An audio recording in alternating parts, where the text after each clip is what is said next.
The poster read, "Happiness, sold in glass jars. Call today." And underneath the text was a phone number. I was walking home from a long, exhausting day of work when I caught a glimpse of the paper stapled to an old telephone pole. I took a picture of it thinking it was amusing. I was going to show my wife once I got to our apartment, but I was so caught up with chores I completely forgot about it. Dinner, dishes, laundry, packing a snack for our daughter, putting her to bed, then putting her toys away that she had left out in the living room. Every night, it was the same exact routine. The next day, I awoke sleeping back to back with my wife. I always had to get up earlier than she did for my job, so I quietly got ready for the day and headed out the door. At work, I was updating the company's latest expense report. Most days were similar to this one. They were basically paying me to stare at a computer screen for 9 hours a day and input a couple of numbers into a spreadsheet. I finished my work very quickly, so I decided to head out of the office early. It also helped that it was a Friday, and a lot of people leave early at the end of the week. On my walk back, I was thinking of what my life had become. I did this often. I always dreamed of traveling when I was younger. I wanted to drive across the country, or solo backpack across Europe. Then I met Kelsey. Don't get me wrong, I loved Kelsey. I mean, I still do. We just don't have that spark anymore. When you meet someone and get in a relationship, whether it's meant to be or not, some of your personal life plans have to be put on hold. And then that relationship turns into marriage. And then you have a baby. Then you have to enroll your daughter in a preschool. Then you have to get a better paying job and work more hours and blah blah blah. I'm not trying to throw a pity party for myself. I'm just saying I wasn't exactly content with where I was in my life. I wouldn't have referred to myself as a happy person. As I took the same route home that I did every day to work and back, I walked by that same poster I had passed the previous day. I don't know why. I really don't. But I decided to call the number. I figured it would be some joke. Maybe someone just picks up and says, "I love you," on the other end and hangs up. Or maybe it's a line to a sex worker. I had no idea what to expect. I called. It only rang once before someone picked up. Hello? A woman said on the other line. Hi. I'm calling about your poster, your ad," Oh, awesome. she said calmly. When do you want to pick it up? "Pick what up?" The jar. she said, like it was the most obvious thing in the world. "Oh, right, of course. I realized then that I had left work early without telling Kelsey, so I could just go pick it up now and she'd be none the wiser." "What exactly is it that you're selling?" I asked. I just told you. It's happiness. In a glass jar. Like the poster said. Happiness keeps best in glass jars. They're more durable than, say, a plastic bag. Right. Should we meet somewhere? Oh, for sure. I don't want you to end up being a creep or something, so let's go to a public place. The public place we decided on was a Starbucks parking lot, a little over a mile away from me. Now, I didn't think I was really going to be buying a jar of happiness or whatever. I was 99% sure she was going to sell me drugs. Maybe heroin would be in the jar. I remember thinking, oh no, happiness is probably the name of a street drug, and I'm going to a drug deal. What if she's a cop? Am I gonna get arrested? But something inside me told me to keep walking, and so I did. I stood outside and texted her. "I'm here," Cool. Be there in a sec. she replied. What are you driving? I asked. Silver Camry. And as her final text came through, I saw her car pull in. She took a spot not too far from where I stood. I could see there was no one else in the car, which put my kidnapping fear to rest. She opened her door and stood on the pavement, looking around until her eyes met mine. I gave her a subtle nod of acknowledgement. She simply responded by waving her hand, gesturing for me to come over to her car, so I did.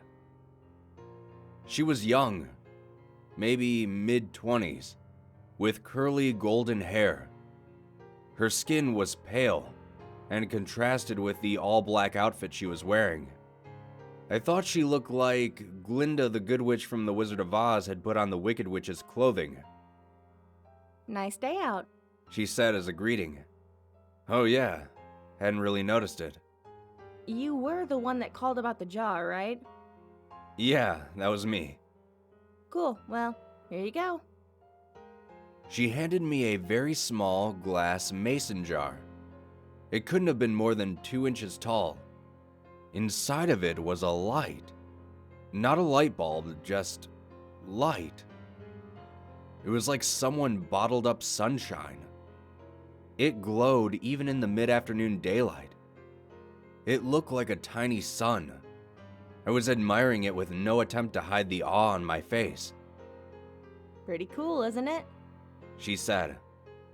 What? What is this? You've asked that like 3 different times, I think. My answer is still the same. It's happiness. Happiness in a glass jar. What do I do with it? Keep it. She said simply. If you have any problems, shoot me a text. She started to get into her car. Wait, I said. I thought you were selling this. How much is it? Don't worry about it. She said with a smile. You'll pay. She closed her door and I stepped out of her way as she backed up and then drove off. What in the actual hell just happened? What was I holding? I looked down at the jar again. Its radiance was simply mesmerizing. I put it in my pocket, and I could see its glow slightly through my pants. And I began to walk home. What was previously a nice sunny day quickly changed into a rainy one with clouds wrapping the sky. It wasn't forecasted that it would rain today, or else I would have ridden the bus or subway to work that day. I jogged home trying not to get too drenched. I finally found shelter once I made it back to my apartment building. I walked up to my door and found that my key wasn't on my keyring anymore. Damn it, I can't believe I lost it again, I thought. I knocked on the door and said in a somewhat embarrassed voice, "Hey babe, it's me. I don't know what happened to my key." I heard the door being unlocked from the other side. When the door opened, I was greeted by a large, heavy-set man with greasy hair and an unkempt goatee. He said, "I think you got the wrong door, bud." "Oh," I said, disoriented. "My bad, sorry about that. Have a good one." He let out a gross chuckle as he closed the door. Apartment number 33. I know that was my apartment. I know it was. I had been in apartment 33 for 5 years. But that was not my apartment. From what I could see inside, all the furniture was different. It was painted a different color. It was all wrong. I felt like I had hit my head and was drugged. In that moment, nothing made sense. I pulled out my phone to call Kelsey so she could calm me down and tell me that I just got confused for a second. But her contact wasn't in my phone. In fact, nothing was in my phone.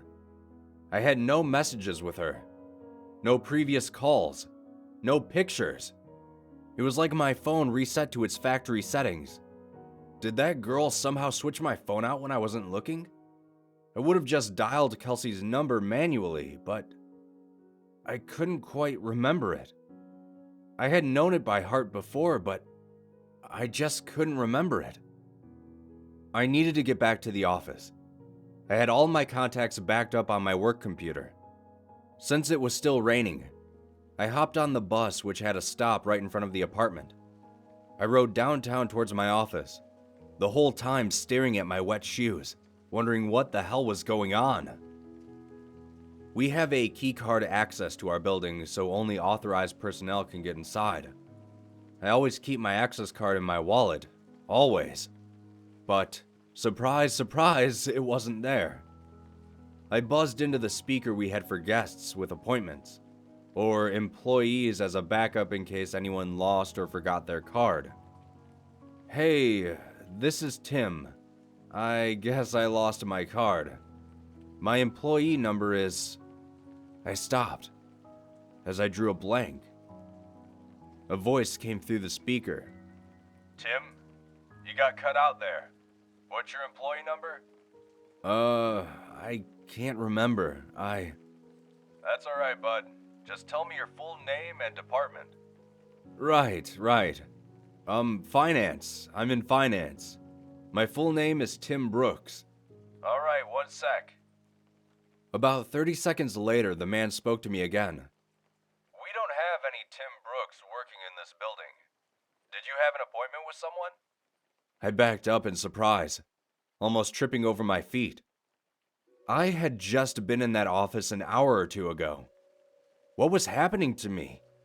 I felt like I was getting Alzheimer's, but going through every stage in one day. I stared at my hands, unsure if I was even in the right body anymore. I felt like the world around me was disintegrating. I wasn't in control. I was merely sitting inside someone else's body, watching the world through their eyes. Just then, I got a text. I recognized the number immediately. It was that girl, the one who gave me the jar. I had forgotten all about it until I saw her text. Hey, how's it going? She said. I looked at my phone dumbfounded. It made me angry she was so nonchalant about this. She knew what was going on. She had done this somehow. What the hell did you do to me? I asked. The worst is yet to come. She replied. I was astronomically close to chucking my phone as far as I could in frustration. I took the jar out of my pocket. It looked unchanged, still glowing just as bright. What the hell did you do? I yelled at the jar, realizing I probably looked like a lunatic. As I stared at its glistening glass, I realized something. I didn't know what my wife's face looked like anymore. I knew her name. Well, I know it started with a K or maybe a C. I couldn't picture her in my mind. I knew I had a wife. I knew I did. Yes, because I had a daughter. I had a wife and a daughter. I just couldn't remember their faces. Or their names. Or their birthdays. Or any memories I had with them. I know they existed. They did exist. I had just seen them that morning, right? I couldn't remember how she looked or what she smelled like. What was our first date? We had a wedding, right? What about our first kiss? Or my daughter? Or was it my son? Maybe I didn't even have a kid. But my wife or girlfriend. She was real. I knew she was. The thoughts were tearing me apart. I couldn't see her in my head. I couldn't recall a single fact about her. I was standing outside of the same building, but I was unsure why. Did I work there? I must work somewhere. The rain was accompanied by a chilly wind now. It was whipping at my face, making my nose and cheeks sting. I wanted to go home. I wanted to be with her. I wanted to be warm. I wanted to go into a shitty office job that kept a roof over my head. I wanted it all. I was soaking wet. I was miserable. I couldn't remember my parents or my childhood. Did I even have any friends? Why was I in the rain? I looked down at my hand. I was still clutching the jar. The only memory of my entire life I could concretely remember was that girl giving it to me, telling me it was happiness. It didn't bring happiness. It brought pain. It brought suffering. I was more miserable in that moment than I had ever been in my entire life. My phone buzzed. Break the jar, Tim. I looked at my other hand. With the setting sun and the rainy sky, I swear the jar glowed brighter than any streetlight near me. I didn't break it because I was following her instructions. I broke it because I was angry. I broke it because I was upset. I needed a release. I raised my arm above my head and brought it down with one swift motion, shattering the jar on the concrete beneath my feet. That dark, chilly air accompanying the rain spread away like it was a shockwave of a bomb going off, and I was at the epicenter. I saw the warm, yellow light from inside the jar spread rapidly across the ground and ascend into the sky. It was as if I was watching the beginnings of the universe being created. Like God had just snapped his fingers and said, "Let there be light." I was engulfed in it. I could no longer see street or rain or anything dark. I felt like I was plummeting into a star going faster than the speed of light. It felt like sitting in front of a fire on a cold winter's night, but that warmth was covering every inch of my body. And then, I blinked. Immediately, I could feel the sheets beneath me, and my back barely touching my wife's. I was staring out of the window. The morning light drenched through the glass and gleamed on my face. I stood from bed and grabbed my phone. It was Friday morning. I had one text. Let me know if you ever need another jar. I called in sick to work. I snuck into my daughter's room and greeted her with a kiss, and told her that she didn't have to go to school today. We were going to have a family day. She smiled and stretched out her arms with a yawn before curling up and falling back asleep. I got back in bed and squeezed my wife tightly. I didn't let her go for hours. Our daughter came into our room and woke us up eventually. She jumped on the bed and shouted for us to wake up. Yesterday, I may have found that annoying. Yesterday, I may have found a lot of things annoying, or monotonous, or dull, but not today. Today, I pulled her under the covers between me and Kelsey. Today was going to be a great day. Today, I was happy.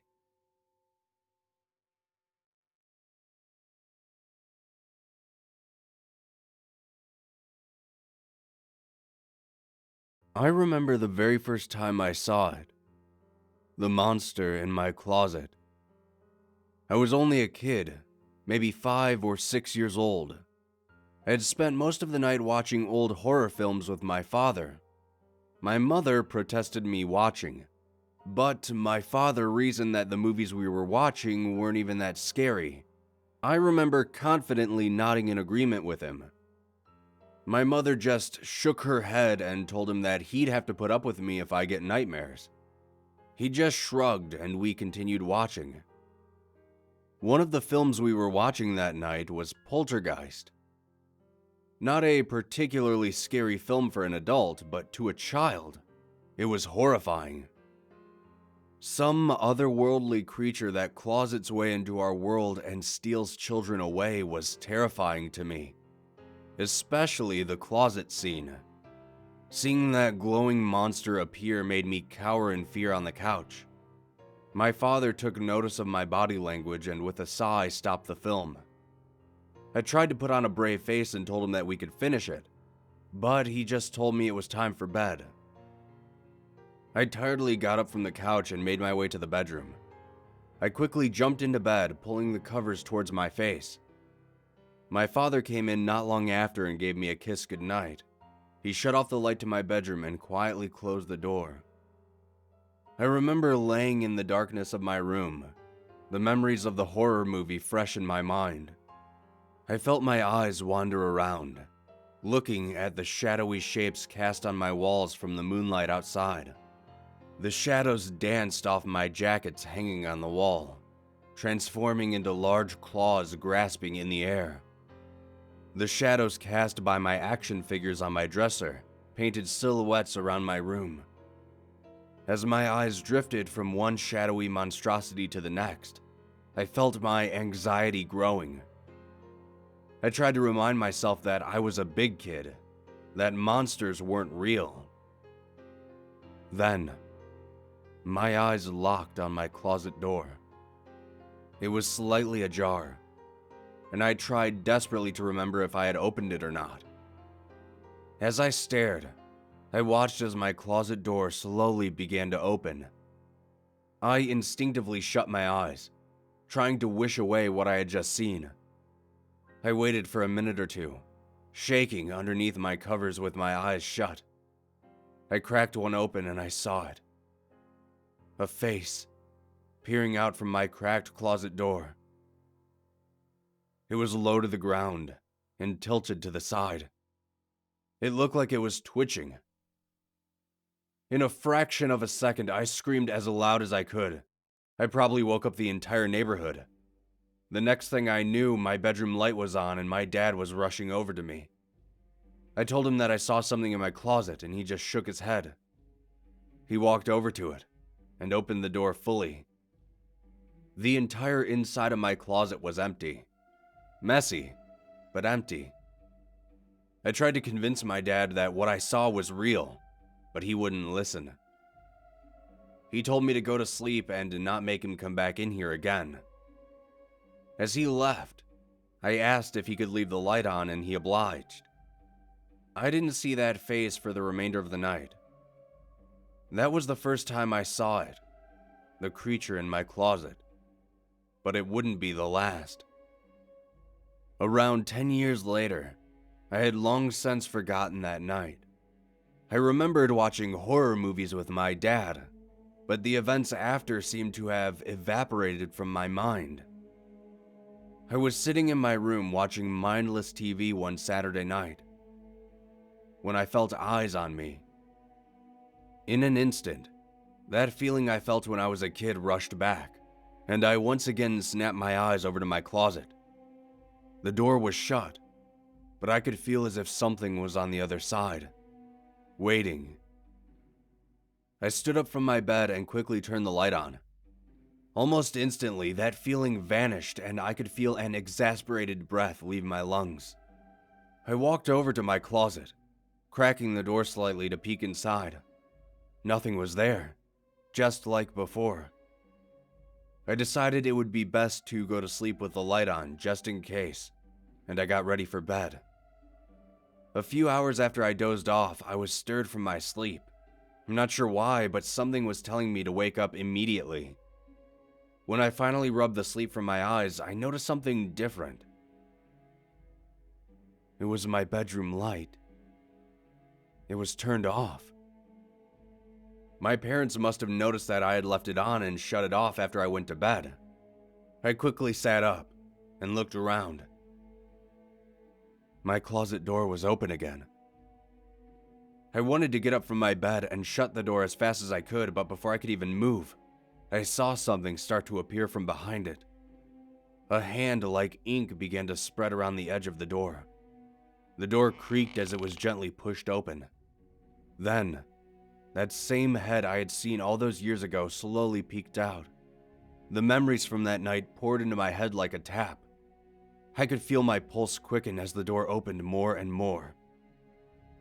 It was smaller than I thought it would be, but that didn't diminish how terrifying it was. It looked like a teenager's body, but it was hard to tell with how dark it was in my room. It was hunched over and crept out of the doorway slowly. It didn't appear as if it knew where I was in the room. It sniffed at the air like some sort of animal. It had large, vacant eyes, almost like it was blind. It clattered its teeth together as it sniffed around. A slight gasp left my lips, and the creature stopped instantly, tilting its head in my direction. It took a few steps towards me, still biting at the air. It looked like some deranged high schooler. I backed up on my bed, trying desperately not to make any noise. It was swiping at the air, trying to see with its hands. It reached the foot of my bed, and when it did, I shouted for my parents to help me. The thing tilted its head with a slight snarl and walked closer. My mom opened the door, and the light from the hallway poured into my room. The creature vanished right before my eyes. My mom asked me what had happened, and I told her that I was just having a nightmare. She comforted me and told me to get back to bed. For the last 10 years since that day, I've instinctively slept with all the lights on in my room. Even after I graduated high school, gotten a job, and moved into my own apartment, I still never went to bed without a light on. I'm not sure why, but after a certain amount of time, I forget the creature, yet I managed to retain my desire for the light. Then it happened again last week. Last Friday on my way to work, I noticed the clouds overhead. The Weather Channel had been predicting rain all week, but we hadn't seen so much as a single drop up until this point. A light mist began to coat my windshield as I pulled into the parking lot. As soon as I stepped foot in my office, I could hear the torrential downpour outside. Work continued normally with my boss breathing down my neck to turn in my reports for the day. Once my shift was over, I quickly headed home. The rain seemed endless as it battered my car the entire way. I finally made it back home and rushed inside. I made myself a sandwich and watched last night's game in the living room while I ate. When I finished, I got ready for bed. I had done my ritual of turning all the lights in my apartment on and settling into bed. I yawned as my eyelids slowly began to close and I was quickly off to dreamland. I was awoken a few hours later by some unknown force and I quickly sat up. My entire apartment was pitch black. The power must have gone out. I rubbed my eyes and looked around, trying to adjust to the darkness. Then I saw it. My closet door. It was wide open. This unnerved me because I knew I hadn't opened it. Memories I previously had returned like static in my mind. I could remember the monster from my childhood. Realizing what was happening, I felt panic begin to form in my chest as I rapidly scanned around the room. Then, I heard that familiar sniffing sound and the clicking of biting teeth. They were coming from underneath my bed. I jumped out of bed and backed away from it. The creature slid out from underneath it like a spider. I looked at my bedroom door on the other side of the room, past the creature. It took a step towards me as I tried to look for a way around it. Another step. I was running out of options. Another. I needed to get out of here. I grabbed a nearby lamp and hurled it at the creature. In that instant, I ran towards my bedroom door and tried to open it. When I did, I felt a hand on my shoulder.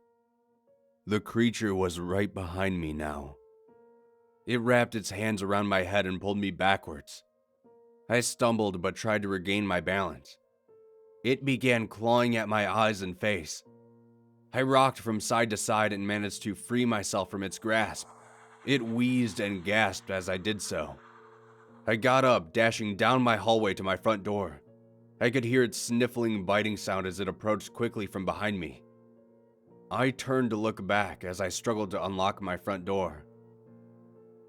Then, the lights in my apartment came back on, and with it, the creature vanished once again. I've decided to write this while it's still fresh in my mind, before I forget about the creature. I'm not sure what it is or why I seem to forget it after each encounter. I've decided to look for a new apartment, one without a closet, but they are hard to come by. I hope I can find one before I forget why I'm searching in the first place. I'm not expecting you to believe me. I probably won't even believe myself, and I'm the one writing this. But if you find yourself alone at night, and you notice your closet door open, get out of your room Or at the very least, turn the light on. I don't know what it was, but it's probably best not to find out.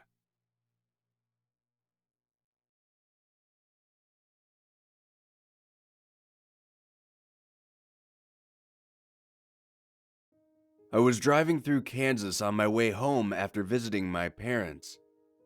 My father had recently come down with a bad case of the flu. I know what you're thinking. Who gets the flu in the middle of spring? But I guess he was overworking himself and caught a bug earlier this week. My mother told me it was nothing serious, but I had some vacation days saved up and I haven't seen my parents for quite some time. My parents live in St. Louis, while I had moved to Colorado for work and a girl. We have been talking for quite some time, and towards the end of last year, I moved down there to live with her. Driving through Kansas isn't bad. There isn't a whole lot to look at. I've done the drive quite a few times. Between moving my things and visiting my parents, I had gotten used to the trip. I don't mind the long drive. Yeah, some idiot drivers can be a pain, but I just like to put on an audiobook or some good music and enjoy the ride. Anyways, last week my mother called me and told me about my dad. I asked my girlfriend if she wanted to make the trip with me, but unfortunately she couldn't get any time off work whatsoever. I told her it was fine as I packed my bag and prepared for the trip. The drive out to my parents took me through Kansas City on Highway 70. It was all clear skies and sunshine the entire way. I made it there and spent the weekend with my parents. My father, who is probably the most stubborn man on the planet, was outside doing yard work when I arrived. We ended up not doing much the whole weekend.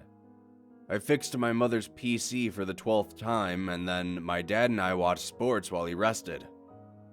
Although it was uneventful, it was still a nice break from the monotony of my everyday life. Monday came around, and after saying my goodbyes, I was back on the road. About a third of the way through my trip, my GPS told me about a severe traffic accident on the main interstate. I sighed as I glanced down at the little map. A large chunk of the highway was completely red, and my GPS mentioned an increased arrival time of 4 hours. It then asked me if I'd like to reroute, and I accepted. The new trip would redirect me through Highway 50 instead of the interstate. It was a bit out of the way, but the arrival time would only be increased by 30 minutes or so. Once I managed to navigate my way onto Highway 50, I noticed quite a few other cars had the same idea. The road was mildly congested, but after around 20 minutes of driving, it began to clear up. This struck me as odd as there hadn't been any turnoffs for the cars to get off the highway, yet slowly but surely the traffic was dissipating. After an hour of driving on this road, I glanced out of my window and I could see a tall wooden cross in the middle of a field. Attached to the cross was a scarecrow. I chuckled to myself as I had never seen a real scarecrow outside of Halloween decorations before. Around a minute or two later, I passed by a highway marker that had a large number 50 on it. I watched the scarecrow fade into my rear view, and I continued driving. Another hour passed by and I glanced over to the right once again. There was another scarecrow fastened to a large wooden cross in the middle of a field. I looked at it closely. It seemed almost identical to the one I had previously seen. Whoever owned these fields must have a serious bird problem, I thought. Then, a minute or two later, I saw that same highway marker on the side of the road. I rubbed my eyes in disbelief. This was the most intense deja vu I had ever experienced. I shook it off and drove a little bit faster. Another hour and the same sight appeared on the horizon. I stared wide-eyed as I approached it. This wasn't just a random case of deja vu anymore. There was something obviously wrong. As I drove by, I couldn't be certain, but it looked like the scarecrow was closer to the road. I sped past it quickly, and the sign as well. I was growing more and more concerned. While I drove, I grabbed my phone and called my girlfriend. Though whenever I would try to call, I would just get a busy tone. I had full bars, but it was like something was blocking my calls. I tried the police next, but the result was the same. After my failed attempts to contact anyone, I could already see it growing in the distance. The scarecrow. It was much closer to the road this time. I checked my mirrors to make sure there were no other cars around me, even though there hadn't been for a few hours now. I pulled my car into the far left lane and continued driving. I could see the scarecrow much more clearly as I drove by. Its face was a patchwork mess of cloth and leather. It had some type of cowl wrapped around its head. Its clothing was tattered and looked like it was wearing a cloak of some kind that swayed silently in the wind. As I passed by it, I could have sworn it lifted its head to look at me. I floored the gas pedal and flew by it. I was freaking out by this point, and to only make matters worse, the sun was on a collision course with the horizon. By the time I saw the scarecrow again, the sun had vanished and was replaced by the distant stars. I thought it was weird that time outside was still going on, yet I was stuck in this loop. I noticed that my fuel gauge hadn't changed at all since I got on this road either. The wooden cross was rapidly approaching as I maintained my speed. But something was different about it this time. The scarecrow was missing. I scanned around the edges of the road for it, but the lack of light made it difficult to see. I was on edge. I was borderline panicking. I had been driving on the same road for hours and hours with no end in sight. I passed by the highway marker yet again, and still there was no sign of the scarecrow. I considered stopping, but quickly pushed that thought out of my head.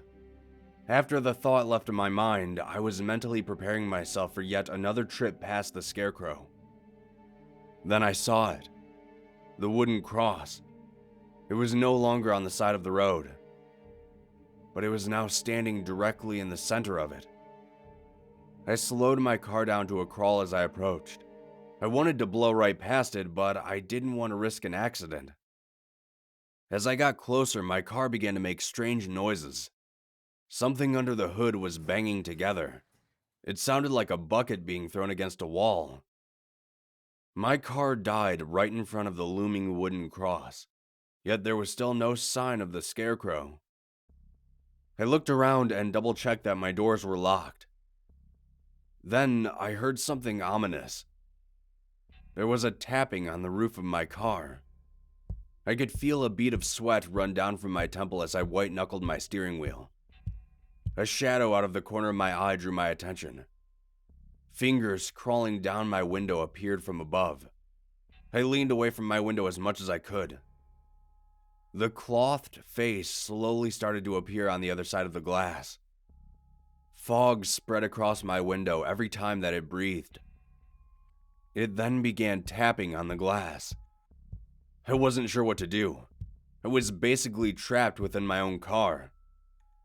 It began to drag its sharp nails along the glass. The screech they made bored a hole into my eardrums. I attempted to restart my car, but it just made an endless squeal. Then, the scarecrow reared back its arm and slammed it into my window. I could hear the glass creak underneath the force. It pulled back again, and the second time the window began to fracture. I was starting to hyperventilate. I wanted to believe this wasn't really happening. I was a nobody. Nothing weird or strange ever happens to me. Its hand shattered through the glass. Tiny shards sprayed all around me. But before I could even process that, its hand grabbed me by my shirt and tried to pull me out of the car. I fought against it as hard as I could, but its grasp didn't let up. It dragged me halfway out of my car. I reached for my keys one last time. I knew it was hopeless, but I didn't have much else. I twisted the key and my car roared to life. I hit the gas with my toes and my car squealed past the wooden cross. There was a light thud on my roof as the scarecrow's grip loosened and I pulled myself back into my car. As I passed by the highway marker, the sun began to rise. Around 15 minutes later, I found myself pulling into a town. This was the first new thing I had experienced since driving on this road. I quickly pulled into a gas station and called my girlfriend. When I did, she sounded frantic, asking where I was. I told her that I got held up and that I was on my way. She said she was about to send out a search party. I managed to laugh even though my hands were still shaking. The rest of the trip was uneventful. I made it home safely and aside from a mild case of PTSD, I was fine. I don't know where that scarecrow came from or why it targeted me, but I think I'm pretty lucky to be alive. Don't take Highway 50 if you can avoid it. I don't want any of you to end up in a similar situation. Or worse.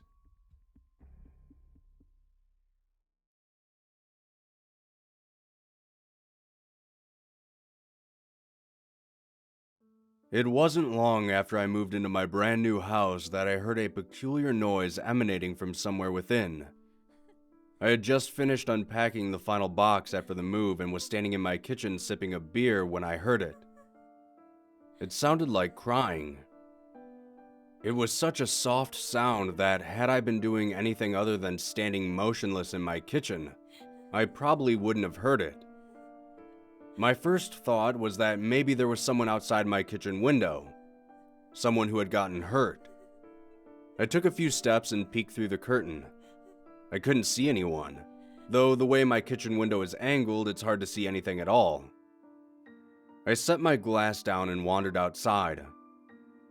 After spending around 20 minutes circling my house, I couldn't find the source of the crying, though it was only then that I foolishly realized that I could no longer hear it. I walked back inside and entered my kitchen. I listened for a moment, but the sound had vanished. I thought perhaps whoever it was that had been crying had left the area and gone home. That night, long after I had gone to bed, I had been stirred from my sleep for some unknown reason. It's hard to explain, but it felt like there were eyes on me, as if someone had entered my room and was just looking at me.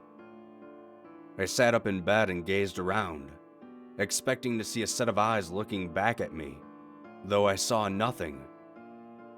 Once more, the feeling didn't feel malicious, almost like a curious person reading over one's shoulder. After a few moments of looking around my empty room, that strange feeling faded away. I went to bed and had no more occurrences the rest of the night. A day or two passed by and I was sitting in my bedroom watching TV. I had paused the show I was watching to go use the bathroom, though when I stood up from my chair, I could hear it again. The faint whimper of someone crying. I wandered around my house trying my best to locate the source of the sound. It was strange. One moment I could hear the crying from my bedroom, then the kitchen. Then it would vanish for a few minutes. It would then reappear somewhere else. Now, I've never been one for the paranormal.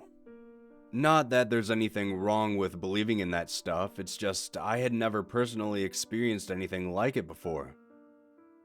Surprisingly, when I started doing some research, I found that wailing spirits are in fact a thing. That ghosts will act sometimes in accordance to their deaths, or their past lives, and that emotion translates through feelings, sounds, and sometimes even smells. Even though I didn't wholly believe in ghosts, I couldn't deny that what I was experiencing was not normal. I looked for some suggestions in dealing with ghosts next. A lot of people told me to contact my local exorcist, which made me laugh. Some suggested that I burn some sage around my house to cleanse the area. As I was reading more and more, I felt that same feeling I had felt when I was asleep, like somebody was reading over my shoulder. I spun quickly in my chair, but saw nothing. I decided that would be enough research for the day. I turned off my computer, made some dinner, and went to bed. That night, I was once again stirred from my sleep, but it wasn't a strange feeling that had awoken me this time. It was a noise. The crying. It was louder this time than it had ever been. I sat up immediately and looked around. That's when I saw it. Or rather, her. It was a young woman, a teenager, maybe younger, sitting in the corner of my bedroom. She was hugging her knees to her chest and sobbing uncontrollably. I just stared at her for a couple of minutes. I couldn't believe what I was seeing. The girl didn't look like a ghost. She looked like just a normal person, yet something about her was off. I quietly whispered, "Who are you?" And when I did, her crying stopped, though she never raised her head from her knees. I then asked, "How did you get in here?" She didn't respond. She didn't so much as flinch. I grabbed my phone from my nightstand and almost dialed the police, but I stopped when I looked back and she was nowhere to be found. I set my phone down and got up to search for the girl. I looked all over, but I couldn't find her. I even double-checked to make sure all my windows and doors were locked. I decided that if this happened one more time, I would go out and buy some sage to, quote-unquote, cleanse my house. It didn't take long for that to become a reality, though. 3 more days passed since the night that I had seen the girl in my room. I hadn't heard the crying once since that day. I thought maybe, just maybe, that this whole incident had finally gone away. Then the night came, and I was sleeping soundly until around 1 a.m. I heard that familiar sound echoing once again in my room. My eyes cracked open and I looked over to the corner to see if the girl was there, but she wasn't. Then I heard it again, and this time I could make out where the sound was coming from. Slowly my head lifted, and I saw her. She was sitting on my ceiling, directly above my head. She was still in that balled-up position, her knees to her chest, and she was softly weeping. I quickly rolled out of bed and backed up against the wall, not wanting to take my eyes off her. She was like an insect, sitting there as if nothing was wrong. I wasn't sure what to do. I thought about just making a run for it, but she didn't seem evil, just strange. I called out to her once again. "What do you want?" Same as before, her crying stopped, but this time she raised her head. Her face was horrid. It was a bloody mess of torn flesh and exposed bone. She looked at me with soulless black eyes that conveyed sorrow, fear, pain, and loneliness. It was hard to see through the wounds on her face, but I could tell that what was left of her cheeks were stained by tears.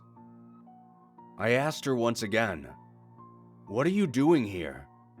She just looked at me silently. I started to get a bad feeling about this. I walked out of my room, shutting the door behind me. After waiting a few minutes, I cracked the door open to see if the girl was still there, and she wasn't. I sighed heavily as I double-checked every nook and cranny of my room before climbing back into bed. The next morning, after I finished showering and getting ready for the day, I went out and searched for some sage. Apparently, you can't just use any old stack of sage to cleanse spirits from the area.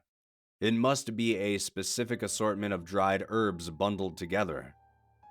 The only place that happened to sell these types of things was a small, dingy apothecary on the other side of town.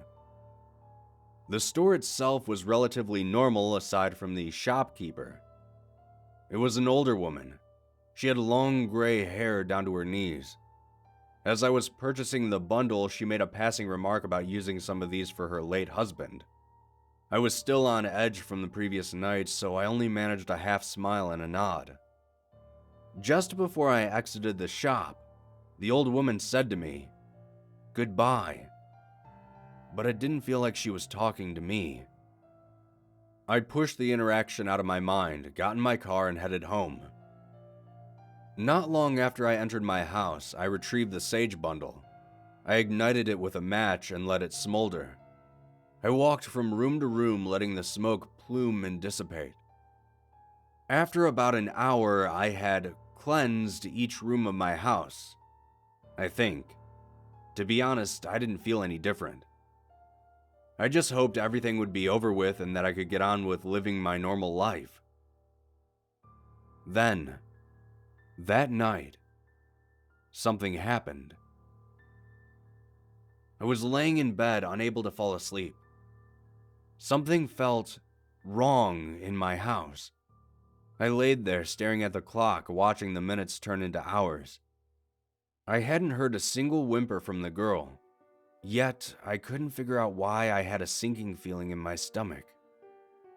Then, I saw something out of the corner of my eye that drew my attention to my bedroom window. It was that girl. She was standing outside of my window staring at me. I sat up and felt a chill run down my spine.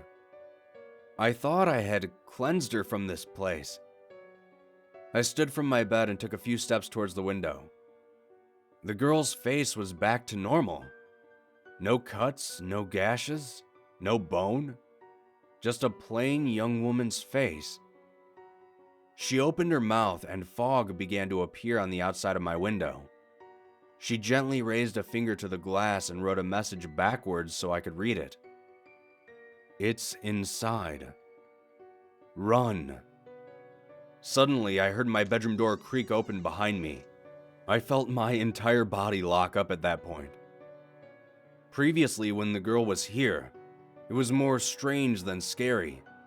But now, something else had taken her place, and I couldn't stop my body from shaking with fear. I slowly turned my head and saw a shadow stretching from the floor to the ceiling, moving along my wall. My eyes glanced back to the window and the girl was gone. I inhaled deeply, turned, and sprinted to my door. But before I could make it, my bedroom door slammed in my face. I fought hard against the knob, but it felt welded shut. Panicking, I did the only other thing I could think of. I grabbed the chair from my desk and threw it through my bedroom window. The glass shattered on impact, and I jumped out into my backyard. I've been staying with a friend of mine for the past few days. I'm not sure what is happening with my house or why, but I have a theory. I think that girl was being tormented by that shadowy spirit, but she was keeping my house safe. When I cleansed it, I had banished her from the house, and basically gave that shadow a vacancy sign. I could be wrong, but that's what I believe happened. I don't know, but I think I'm going to spend the next few days searching for an exorcist, and buying a hell of a lot more sage.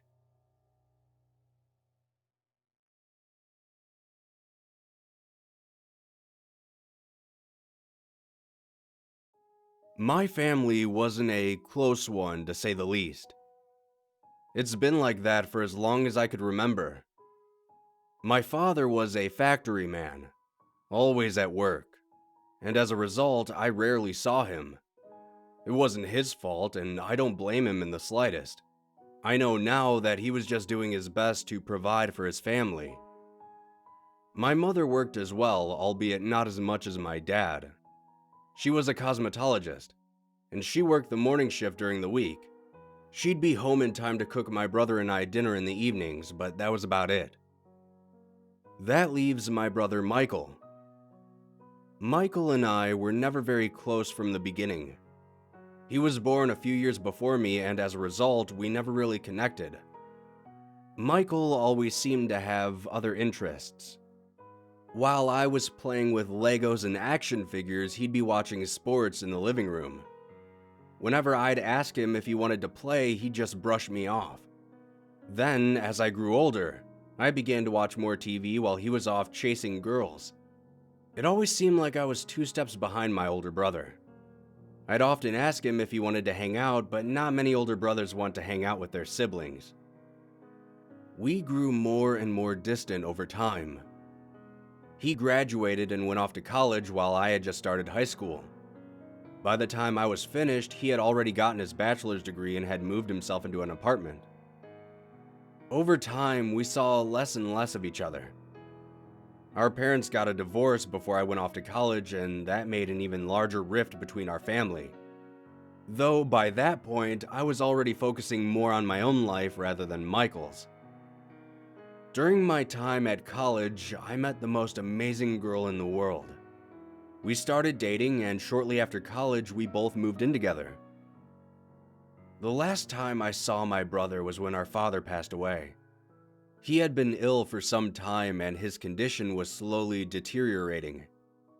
He inevitably succumbed to the illness, and we all gathered at his funeral. The funeral itself was very nice, albeit very short. My father wasn't the type of man for thrills or extravagant displays. We all gathered, said our goodbyes, and they lowered him into the ground. My mother, brother, and I all gathered together for a family dinner to remember our father. I'm not sure who started the fight first, but my brother and I both butted heads. Our stubbornness turned into anger, which turned into rage, and we ended up shouting at each other in the driveway of our house. My mother tried her best to calm us down, but Michael ended up just hopping into his truck and driving home. I stayed a little while longer to help my mother clean up before I too left for home. That all happened 4 years ago, and since that day, Michael and I haven't spoke to one another. Then, on March 20th, 2017, my brother Michael was killed in a car accident. He had been driving home from work late one night when a car ran a red light and T-boned his truck. My brother's truck rolled end over end until it finally settled into a nearby ditch. The other driver was drunk, but had only suffered minor injuries, while my brother suffered a broken neck. That's irony for you. My mother called me the very next day. She explained everything that happened through tear-filled sobs. She expressed that she knew we weren't very close, but that he was still my brother. I asked her if she was all right, but I knew those were just hollow words. I asked her if arrangements had been made for the funeral. She said that she was handling it. Michael's funeral was just as nice as my father's, probably more so as there were a lot more people there. His wife Lisa was there, and I gave her my condolences. She was grateful, though I could tell most of my words just went in one ear and out the other. The reality of what happened didn't set in until about a month later. I was standing in the kitchen pouring myself a bowl of cereal when it hit me. I dropped the milk in mid-pour, and my girlfriend came out to see what was wrong. Apparently, I broke down crying for hours. I don't really remember much about that night. Time eventually moved on, as it always does. My girlfriend and I had moved into a bigger place. We were both busy living our lives until last week. While I was at work, my phone buzzed in my pocket. I pulled it out thinking that my girlfriend had forgotten to tell me something. When I glanced down at the tiny screen, I couldn't believe my eyes. I had one new text from Michael. I quickly opened my phone and looked at the message. All the message said was, "Hello." At first, I was surprised, but then I realized that it might have just been his wife texting me, though I'm not sure why she wouldn't use her own phone. I wrote back, "Who is this?" but I didn't receive a reply. Well, at least not right away. I decided to give my brother's wife a call just to be sure, and when she answered, I asked her if she had texted me on Michael's phone. She told me she hadn't. Actually, she told me that his phone had been disconnected. I told her that somebody had texted me using that number, but she said she had no idea who it could be. I went home that night and told my girlfriend all about it. I even showed her the text I had received. She was just as surprised as I was, but she told me not to worry. That maybe someone had gotten Michael's number and somehow got access to his contacts. It sounded somewhat plausible with how far technology and data storing had become. When I woke up the next morning, I looked at my phone. I had another new text. The text was a reply to my previous question of who was texting me. It just said, Michael. I was stunned, but only momentarily. That was soon replaced by anger. Whoever this person was using my brother's information to mess with people. I contacted the phone company through which my brother was a part of. After expressing my concerns, they finally told me that his number hadn't been assigned to anyone else yet. I returned a half-hearted thanks and hung up the phone. I opened my text messages once again. I just stared at the screen for a moment before writing, I don't know who this is, but please stop messing around on my phone. I thought that would be the end of it, that I wouldn't have to worry about it anymore. While I was at work a few hours later, my phone buzzed once again. By this point, I was beyond pissed. I ripped the phone out of my pocket and looked at it. The new message said, I miss you, David. This was seriously messed up. Whoever it was knew about my family and was taking sick pleasure in messing with me. Instead of texting back, I called the number. Though when I tried, I was only met with a constant busy signal. I looked down at my phone and decided to type, All right, if you are Michael, what's your favorite sports team? My brother was always a fan of sports, but he absolutely loved baseball. His favorite team? The Chicago White Sox. Growing up, he would always be watching them play on TV. I waited for a reply for the remainder of my shift at work, but I didn't receive anything.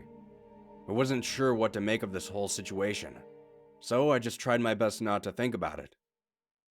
Then, the next day, my phone had a new message waiting for me. I smirked, wondering what the message would say this time. My hands began shaking as I stared at it. White Sox was all the new text said. I was at a loss for words. I felt my eyes begin to well up as I wrote back. Michael? How is this possible? A few hours passed before I received a reply. I'm so sorry about our fight, David. Tell Lisa and Mom I love them both. I replied with, I will. Then I thought for a moment before asking, Are you all right? Where are you? I didn't receive a response for the next 2 days. I started to think that that was the end of his messages, that he wanted me to know that he was sorry. Then, 2 days ago, I received a new text from my brother. The message said, It's dark here. Reading this message made me nervous for some reason. I didn't know what to do or how to help him. I was just about to write back when a new message appeared. This one sent a shiver down my spine. His last text said, I'm not alone. I wrote back numerous times after that, but it's been 2 days and I haven't received any replies since. I don't know where my brother is or what is happening to him. I'm not even sure how this whole thing is possible. Even though he's gone, I'm happy that he somehow found a way to let me know how sorry he was. Even though I was the one that had started the fight that night. I wish I could have had more time with him, you know? I wish we weren't as distant as we were. I wish I could have told him how much he meant to everyone around him. But, more importantly, I wish I could stop thinking about his last 2 ominous text messages.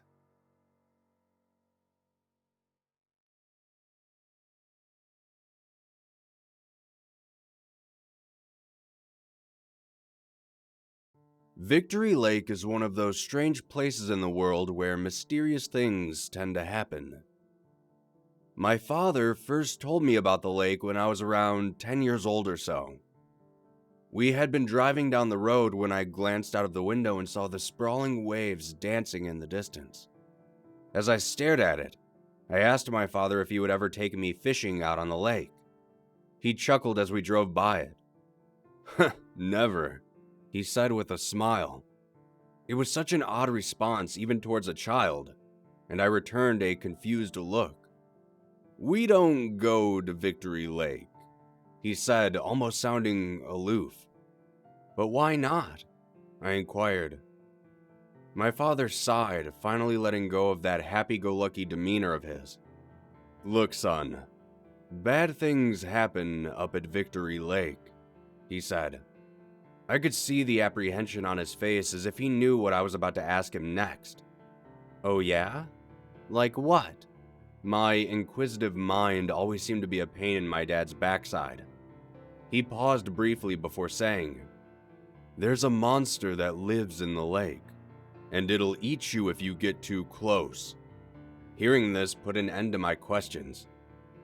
It may sound silly to some of you, but I had no reason to doubt my father. So when he spoke of a monster, I believed him. We continued driving, and as the shimmering lake faded in the distance, my mind wondered what kind of monster it was. Some years passed before I even thought about that lake again. I was in my junior year of high school when I overheard my friend Kyle talking about the lake. He was telling Erica, a girl in our class who was planning on going up there, to reconsider it. As I listened in, Erica told Kyle that he didn't know what he was talking about, but he still tried reasoning with her nonetheless. I was curious as to why he was so adamant on talking Erica out of going to the lake. I assumed my father just didn't want to take me fishing when I was a kid, but there obviously was something more going on. I was only half listening in when I heard Kyle say, "Bad things happen up at Victory Lake." Hearing this drew my full attention to his conversation. Oh yeah? Like what, a monster? I said coyly. This made Erica laugh. He chimed back. No, people die at Victory Lake. I gave him an incredulous look and said, Well, you shouldn't go to a lake if you can't swim. Erica giggled once again. I was 2 for 2 now. She then turned her attention to me and asked if I'd be interested in going with her and some friends up to the lake. I thought about it for a moment. And just before I was about to answer, Kyle chimed in once more and said, You aren't seriously going up there, are you? I just smiled and replied, Well, I wasn't, but now I think I will. I always enjoyed busting Kyle's chops. He was the type of person who was always so uptight about everything, so I try to take him down a peg as often as I can. Erica then told me that her and her friends were all meeting up there on Friday night. I told her that I'd be there. I then turned back to Kyle. He was scowling at me something fierce by this point, and I just smirked at him before saying, "Want to come with?" The disbelief on his face was incredible. He brushed me off and told me, "Good luck getting killed up there." I laughed as I went back to my seat. The school day ended and I headed home. My dad was outside mowing the lawn when I arrived, and he made some random dad joke about not falling into the grass. I sarcastically nodded and went inside. That night, at dinner, I thought to bring up the lake to my dad again. He was shoveling potatoes into his face while my mother was taking a work call in the other room. I asked him if he remembered what he told me about Victory Lake. He just continued chewing as if he hadn't heard my question. I then asked him what was so bad about it. His chewing slowed while he eyed me up and down. "Eat your dinner," he said, trying to avoid the question. After dinner was finished and my mom was doing the dishes, I asked my dad again. He sighed heavily. "Look, I've known a lot of people who have gone up to the lake and they never came back," he said vaguely.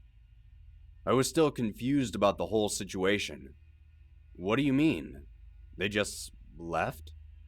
He shook his head. "More like left the planet. The police searched the lake for weeks but found no traces of anyone. Every so often, another person wanders up to the lake and they go missing. His tone grew more serious as he spoke.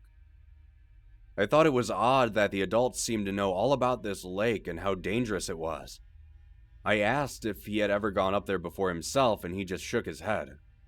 Maybe it was just a town-wide conspiracy trying to keep teens from partying up at the lake, I thought. I thanked him for telling me more about it, and I told him I wouldn't bring it up again. He just flashed his self-proclaimed world-famous grin and told me to go do my homework.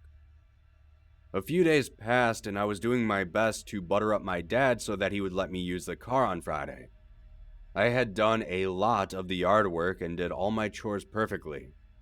When Friday finally rolled around, I asked if I could use the car. He was watching a show on TV and gave me a suspicious look. I thought he was about to deny my request, but he tossed me the keys and told me not to scratch his baby. It was ironic because his car wasn't exactly a luxury model. It was an old Chevy that already had dings and scratches from years of ownership. I thanked him and rushed out of the house. The drive to the lake wasn't a long one. I had parked about a quarter mile from the lake itself due to trees being in the way. I got out of the car, and when I did, I noticed a strange feeling in the air. It's hard to explain, but the air felt heavy. I trudged through the brush and finally exited near the coastline. I looked around to see if Erica was there, and she was. Her and her friends were a few yards away. I walked over and thanked her for the invite. She introduced me to her friends, and we all started hanging out next to the lake. One of Erica's friends brought out a case of beer and passed them around. During this time, another one of her friends started a fire near the lake. I stared at the dancing flames as I sipped the bitter beer. Erica noticed my staring and brought up the superstitions once again. All her friends laughed, saying that they were just made-up stories to keep kids from partying up here. I chuckled with them as I stared into my bottle. We had been relaxing by the lake for a few hours now. A thin mist began to form along the top of the waves. I had been chatting with Erica non-stop, so I almost hadn't noticed that one of her friends was now standing up right next to me, staring out at the lake. I looked up and asked them if they were all right, but they didn't answer. Erica laughed and told them to stop being weird. Then, they began walking towards the water. Erica and I both gave each other confused looks. Then, they took a step into the water, fully clothed. We both shouted at them, but they didn't react. They just continued walking until they were completely underneath the waves. Erica was about to dive in after them, but I grabbed her by the arm. She struggled for a moment but then stopped when I told her to look around.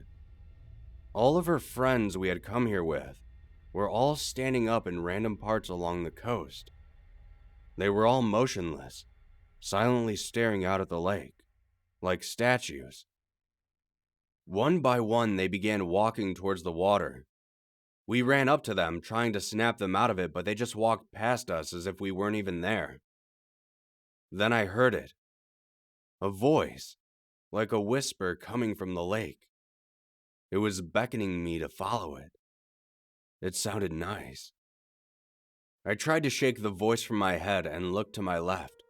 Erica was now standing motionless, like the others had been previously. I ran over to her and grabbed her by the arm, though she didn't move. I picked her up and tried to carry her away from the lake, but when I did, she began flailing wildly.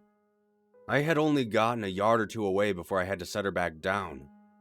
She instantly returned to her previously unresponsive state and began walking towards the lake. The voice was growing louder in my ears. I wanted to stop her, but at the same time, I wanted to join her.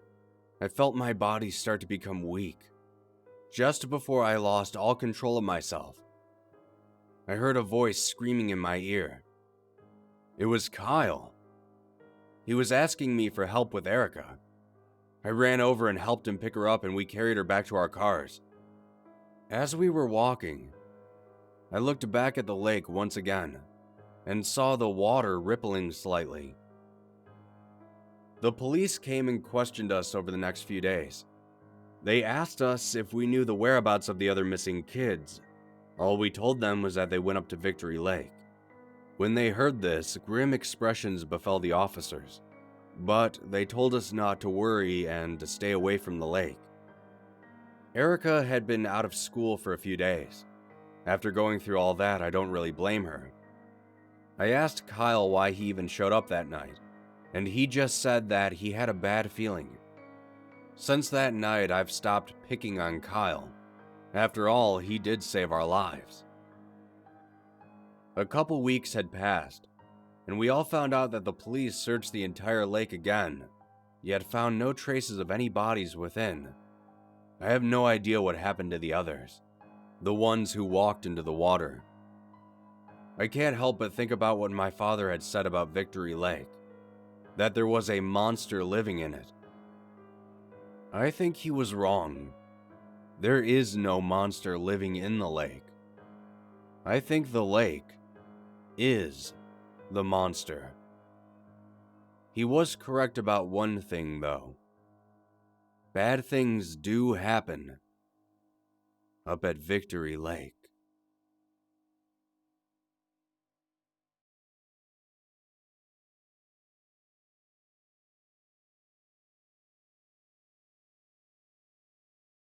I read once that dreams shouldn't be taken seriously, that they are nothing but our unconscious mind interpreting random brain activity, which happens naturally during sleep. But if all that noise and color and life is just coming from my brain, then how can two people share the same dream? I didn't recognize the other person in my dream, but I saw him in such vivid detail that it was hard to imagine him not being real. I'd guess he was about my age, in his late 20s, thick curly brown hair, with broad blue-tinged glasses perched upon a wide nose. His face was covered in rough black stubble, which progressed partway down his neck. I could see every individual hair on his head, the pores of his skin, and the slightest chip in one of his front teeth. I could see him in such detail because in my dream I was standing directly over him, while he lay in a shallow pool of water, just deep enough to cover his face. His eyes were wide open, and he was staring directly at me. I remember that he tried to speak to me, but the water around him filled his mouth, and I couldn't understand what he was trying to say. Logically, he should have just stood up if he wanted to talk to me, and logically, I should have helped him up if I wanted to listen to him. But it was a dream, so I just kept asking him to repeat himself, and he just kept on trying to talk, growing more and more frustrated the longer this went on. It wasn't until I was about to wake up that I realized my foot was on his chest, and that I had been holding him down the entire time. The dream dissipated within moments of waking, as it usually happens with me, and I didn't think anything more of it until around noon the next day. That's when I saw him, the same man from my dream, looking exactly as I had dreamt him, except his face was cleanly shaven this time. I was walking with my boss down the hallway of my office building when he strolled around the corner and passed us from the other direction. I guess I must have been staring a bit because he slowed down slightly as we passed by each other, and for a moment, we both stopped in the middle of the hallway and stared at each other. I couldn't think of any pretense to talk to him, though. It's a rather large company, and most of us don't know the other people who work in the other departments. Besides, my boss was with me, and I didn't want to say anything weird or off-putting. So I just kept walking. I did look back for a second before I turned the corner, though, just to see that he was still standing in the middle of the hallway, still staring at me over his shoulder. By the end of the day, I had decided that I was just overthinking things. We both worked at the same place, so I must have just seen him once before and then forgotten until he simply showed up in my dream. And it didn't have to be weird. I'd probably look back too if someone was staring at me like I had done to him.